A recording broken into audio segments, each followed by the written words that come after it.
کے وقت سے پہلے معجزانہ طور پر لوگوں سے بات کی، یہ تو ہمارے چھوٹے بچے بھی جانتے جو مدرسوں میں اپنی کتابوں میں پڑھتے۔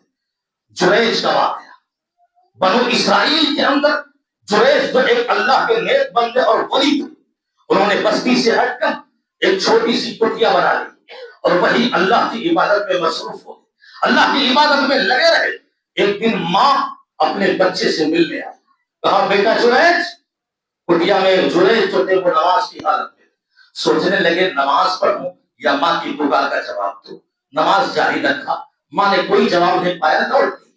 دوسری بار پھر اپنے بچے سے ملنے آئے، آواز لگائی بیٹا جریج، تیری ماں تجھ سے ملنے آئی ہے۔ جریج پھر نماز کی حالت میں تھی، سوچا نماز چھوڑ دوں، کنٹینیو جاری رکھوں یا پھر ماں کی پکار کا جواب دوں، نماز جاری رکھا۔ تیسری بار پھر ماں ملنے آئی، بیٹا جریج، وہی معاملہ پیش آیا، جریج حالت نماز میں تھے، کوئی جواب نہ دیا، ماں ناراض ہو گئی، ماں غصہ ہو گئی، غصے سے ماں کی ناراضگی سے زمین اور آسمان بھی کانپ جاتے۔ اولاد کو یہاں رک کر یہ نصیحت لینی ہوگی کہ ماں تھی جو 3 مرتبہ آئی اور بیٹے نے کوئی جواب نہیں دیا، ماں ناراض ہو گئی اور سوچا لگتا ہے جریج کو اپنی عبادتوں پہ غرور آ گیا، لگتا ہے جریج کو اپنی تقویٰ گزاری پہ گھمنڈ اور تکبر ہو گیا، یہ اپنی ماں کی پکار کا بھی جواب نہیں دیتا۔ غصے میں آ کر کہا اللہ، بد دعا کے لیے ہاتھ ماری، کہا اللہ یہ جریج اس کی موت نہ آئے جب تک یہ لوگوں کے سامنے ذلیل اور رسوا نہ ہو جائے، اللہ اس کی موت نہ آئے جب تک کہ کسی زانیہ اور بدکارہ عورت کی شکل نہ دے۔ یہ بد دعا کرنی تھی کہ اللہ کی بارگاہ میں قبول ہو گئی، بد دعا قبول ہو گئی۔ اور ایک عورت جو اسی کٹیا کے چاروں طرف بکریاں چرا رہی تھی، گلی کہیں کسی مرد سے مطالعہ کیا، بدکاری کی اور نتیجے میں بچہ پیدا ہوا۔ لوگوں نے عورت کو بچے سمیت پکڑا اور بادشاہ کے قریب لے گئے، بادشاہ کے پاس لے گئے اور اتفاق سے اس عورت کی زبان سے نکلا یہ بچہ جریج کا ہے، یہ بچہ جریج کا ہے۔ لوگ ناراض ہوئے، غصے میں کلنا اٹھے، آئے عبادت گاہ ڈھا دی، پٹیا گرا دیا اور جریج کو ہاتھ پکڑ کے باہر نکالا، کہا عبادتوں کی آڑ میں رہ کر یہ بدکاری اور گھٹیا کام کرتا ہے، مارا جو بات۔ جریج سمجھ گئے اللہ والے تھے، نیک تھے، بزرگ تھے، سمجھ گئے ہو نہ ہو ماں کے اس دن کی بد دعا آج اثر کر گئی، ماں کے اس دن کی بد دعا آج رنگ لے آئی۔ فوراً گئے، وضو کیا، 2 رکعت نماز پڑھی اور ڈائریکٹ اس بدکارہ عورت کے اندر گود میں پلنے والے بچے کے پاس گئے اور کہا بول بچے تیرا باپ کون ہے، بول آج تم کس کی اولاد ہے۔ وہی معصوم بچہ جس کے بولنے کا ابھی وقت نہیں ہوا تھا، جس کے بات کرنے کی ابھی عمر نہیں ہوئی تھی، لیکن رب العزت کا کرشمہ یہ ہوا کہ اسی بچے نے اسی گہوارے میں اپنی ماں کی گود میں پلتے ہوئے بول دیا کہ میرا باپ بڑا چل رہا ہے۔ فوراً لوگ افسوس میں پڑ گئے،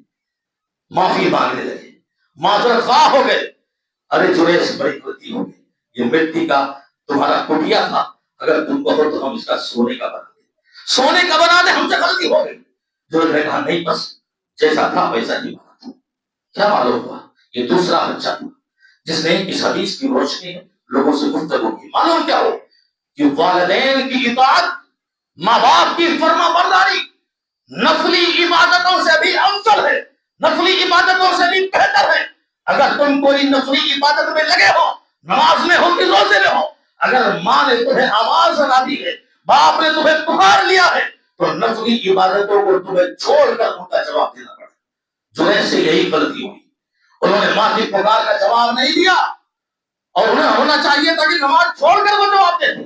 نفلی نمازوں میں تھے وہ، لیکن نہیں، غلطی ہوئی، ماں کی بد دعا بھی کام کر گئی، ماں کی بد دعا بھی اثر لے آئی، اور چونکہ وہ نیک تھے اس لیے اللہ نے معجزاتی طور پر ان کی عزتوں کی حفاظت بھی کی، انہوں نے پاک دامنی کی شہادت ایک چھوٹے سے بچے سے دلائی۔ اور پھر یہ بھی معلوم ہوا کہ ماں باپ کو چاہیے کہ کبھی بھی زندگی میں وہ اپنی اولاد کے حق میں بد دعا نہ کرے، بد دعا نہ کرے، اس لیے کہ دل اور رات میں ایسی گھڑی ہوتی ہے، ایسا لمحہ ہوتا ہے کہ اگر اس وقت ماں باپ کی نکلی ہوئی زبان سے بد دعا ہو گئی تو پھر اولاد کے حق میں وہ نافذ ہو کر کے رہے گی، اور اگر اولاد کے حق میں بد دعا قبول ہو گئی تو رونا کسی اور نہیں بلکہ ماں باپ کو ہی پڑے گا، پچھتانا کسی اور نہیں بلکہ ماں باپ کو ہی کرنا پڑے گا۔ اس لیے پیغمبر صلی اللہ علیہ وسلم نے ارشاد فرمایا لا تدعوا علی انفسہم وعلی اموالہم وعلی اولادہم، لوگوں خبردار ہو جاؤ، کبھی بھی بد دعا اپنی ذات کے لیے مت کرو، اپنے مال و دولت کے لیے مت کرو، اور اپنی اولاد کے لیے بد دعا نہ کرو، ورنہ قبول ہو گئی ساری زندگی ہو۔ کتنا اچھا، کتنی اچھی باتیں ہمیں اور آپ کو ان تمام چیزوں سے معلوم ہو۔ اور دوسری چیز کہ زندگی میں کبھی بھی مشکلوں میں آ جاؤ، مصیبتوں میں آ جاؤ، پریشانیوں میں آ جاؤ، نماز سے اللہ کی مدد طلب کرو۔ جریج نے روزو بنایا، نماز پڑھی، اور پھر اس بچے سے پوچھا اور اللہ نے یہ اثر دکھایا۔ تو نماز سے اور صبر سے، اللہ کی عبادت سے زندگی کے ساری پریشانیوں کا مقابلہ کرو، اللہ تمہارے لیے تمہارے راستے آسان کرے۔ یہ دوسرا بچہ تھا جو گود میں باپ دیا تھا۔ اور ایک تیسرا بچہ، اللہ کے نبی صلی اللہ علیہ وسلم ابو ہریرہ کی اس حدیث کو بیان فرماتے ہیں جو بخاری کی، کہ پچھلی امتوں میں ایک عورت تھی، اپنے بچے کو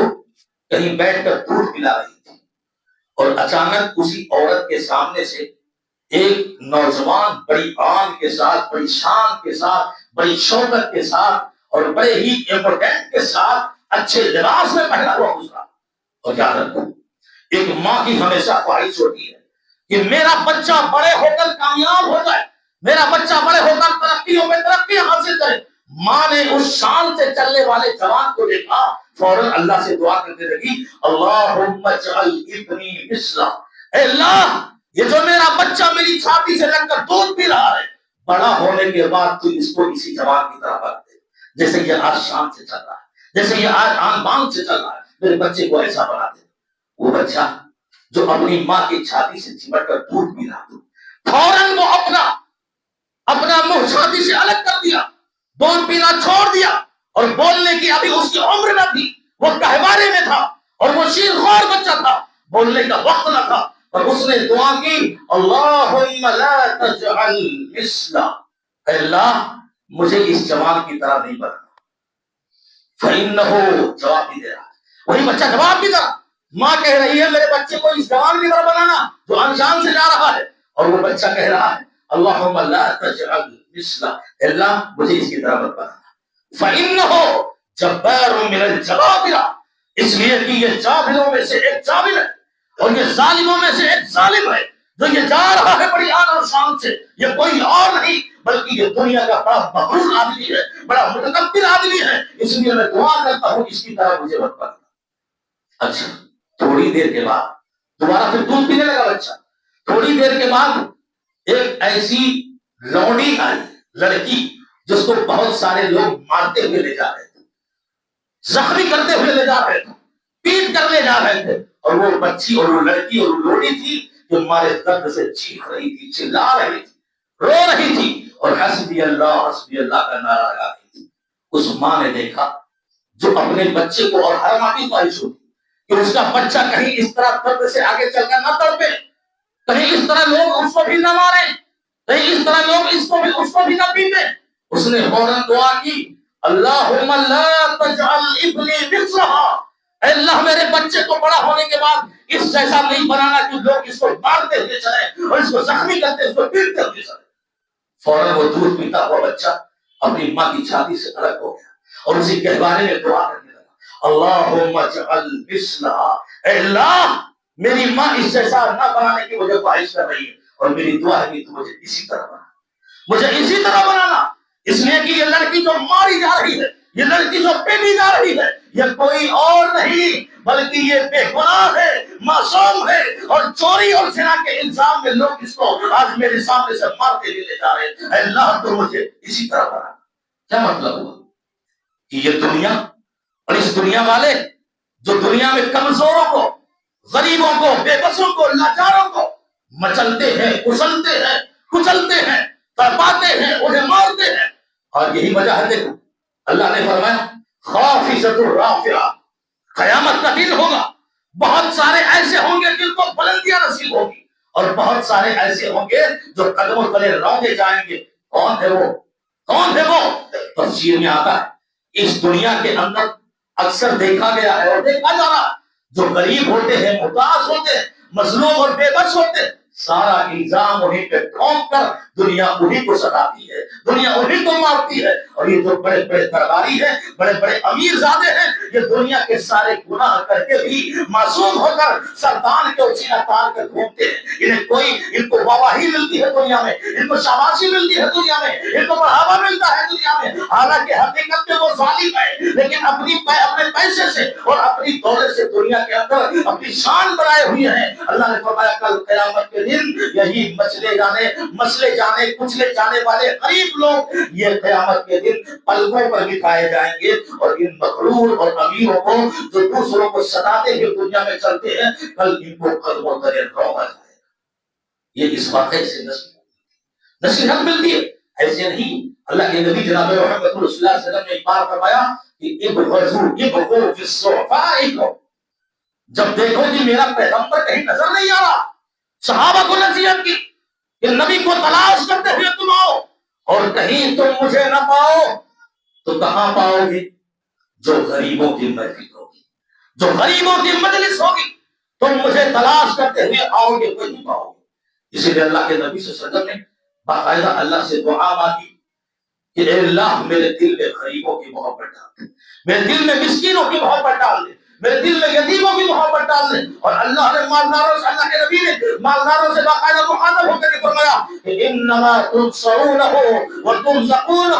بضعفائکم بدعائہم وصلاتہم، کہ اے امیروں سنو اور اے مالداروں سنو کہ تمہیں جو روزیاں دی جا رہی ہیں، تمہاری جو مدد کی جا رہی ہے، یہ کسی اور کی وجہ سے نہیں بلکہ تمہارے غریبوں اور تمہارے کمزوروں اور تمہارے ضعیفوں کی وجہ سے کی جا رہی ہے۔ ان کی دعائیں تمہارے ساتھ ہوتی ہے، اور ان کی رحمتیں تمہارے ساتھ ہوتی ہے، ان کی محبتیں تمہارے ساتھ ہوتی ہے، ان کی چاہتیں تمہارے ساتھ ہوتی ہے، اور انہی کی وجہ سے وہ جو نماز پڑھتے ہیں، وہ جو دعائیں کرتے ہیں، اور ان دعاؤں میں امیروں کو یاد کرتے ہیں کہ فلاں آدمی نے ہم پر احسان کیا، اللہ تو اس کی روزیوں میں برکت دے۔ یہ ایسی دعائیں ہوتی ہیں، ایسی نمازیں پڑھ کر وہ اللہ کو پکارتے ہیں جس کی بنیاد پر امیروں کو روزیاں دی جاتی ہیں اور آسمانی مدد دی جاتی ہے۔ ان تینوں واقعات سے ہمیں جو سبق ملا اور جو سبق حاصل کرنا چاہیے، ہماری اور آپ کی زندگیاں بدل دینے والے اسباب اور نصیحتیں، اور سب سے بڑا سبق تو یہ ہے کہ اللہ رب العزت اس دنیا کے اندر جو مومن ہوتا ہے، جو نیک اور متقی اور پرہیزگار ہوتا، اگر خدا نخواستہ کبھی اس کی عزت و آبرو کے حملے ہوں، ناجائز کبھی اس کی عزتیں پامال کی جائیں، تو یاد رکھو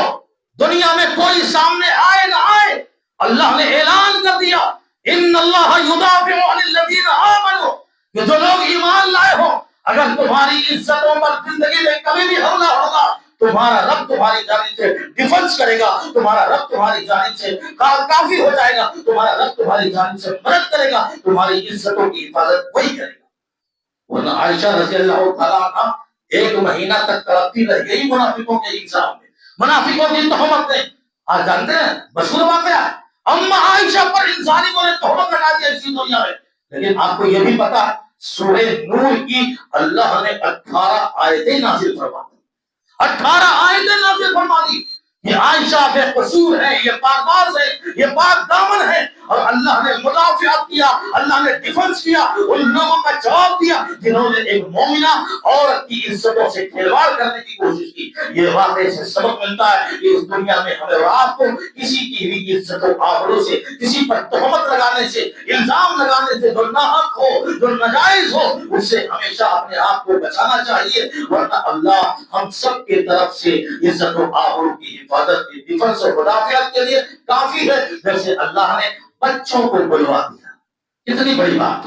جریج کی عزت کی حفاظت ایک ایسے بچے سے کی جو بولنے کا وقت اس کا نہیں تھا، اور بول کر ان کی شہادت کی گواہی دی، اور مریم علیہ السلام کی پاک دامانی کا ثبوت حضرت عیسیٰ علیہ السلام کو بچپن میں زبان دے کے اور صلاحیت بولنے کی دے کر ثابت کر دیا۔ اور اس عورت کے، اس بچے کے واقعے سے ہمیں غریبوں کی محبت اللہ نے پیدا کرنے کی کوشش کی۔ الہی سے دعا ہے کہ آپ کو ان تمام نصیحتوں پر اور خطبے کی اس عظیم پیغامات پر، ان عظیم پیغامات پر ہم تمام انسانوں کو، تمام مسلمانوں کو خصوصاً عمل کرنے کی توفیق عطا فرمائے۔ فرمائے. اللہ رب العزت سے دعا ہے کہ العالمین جب تک ہم اس دنیا میں زندہ ہیں ایک دوسرے کی عزت و آبرو کی حفاظت کرتے رہیں. اور غریبوں اور یہ غریب جو چھوٹے ہوتے ہیں جو مسکین ہوتے ہیں جو ہاتھ گاڑیاں چلانے والے ہوتے ہیں خون پسینے بہانے والے ہوتے ہیں جو سلام کرے تو بھی ہم اس کا جواب دینے کو تیار نہیں ہوتے اپنی شان کے خلاف سمجھتے ہیں. نہیں غریبوں کی محبت اپنے سینوں میں پیدا کرو. یہ وہی محبت ہے جو تمہیں دنیا کے اندر روشیاں فراہم کرتی ہے اور یہ وہی محبت ہے